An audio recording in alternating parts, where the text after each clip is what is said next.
my name is Gabby and welcome back to my channel, or if you're new here, then welcome to my channel, and today's video is going to be my spoiler-free review for Her Radiant Curse by Elizabeth Lim. I want the content warnings I can find linked down below in the description along with links to some resources, and let's go ahead and get into it.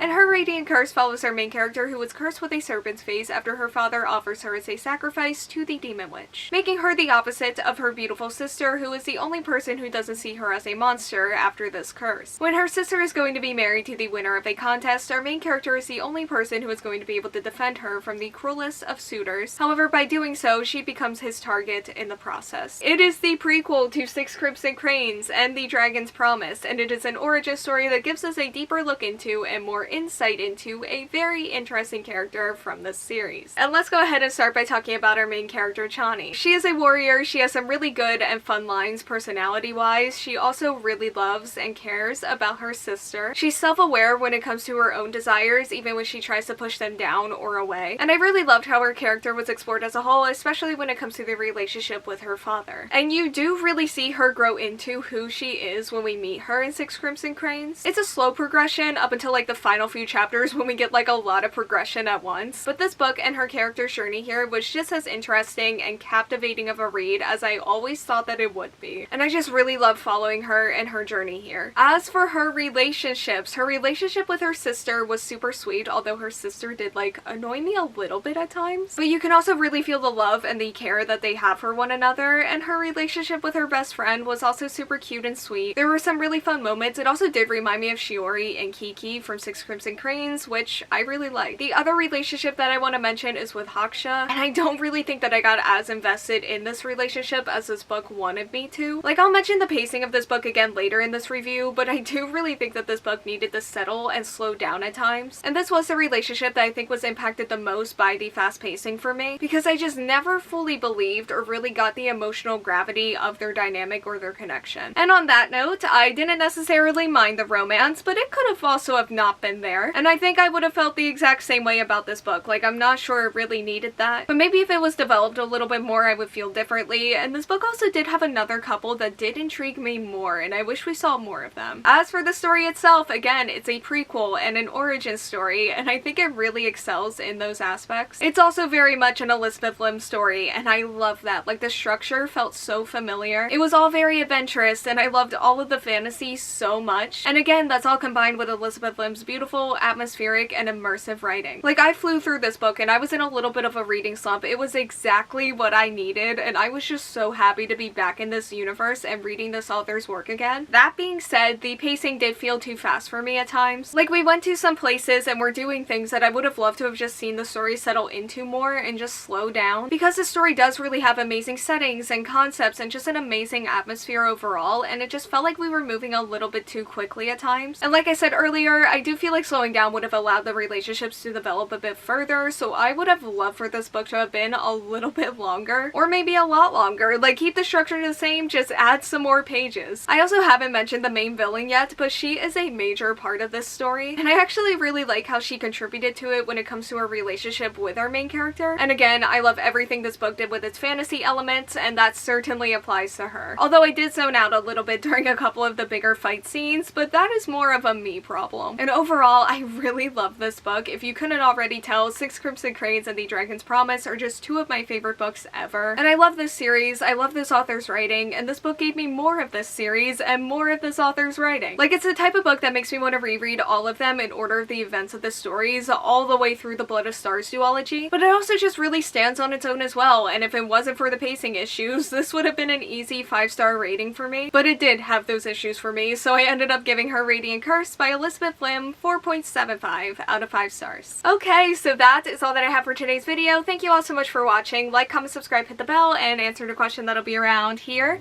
if you want to do that, and hopefully I will see you here next time. Bye!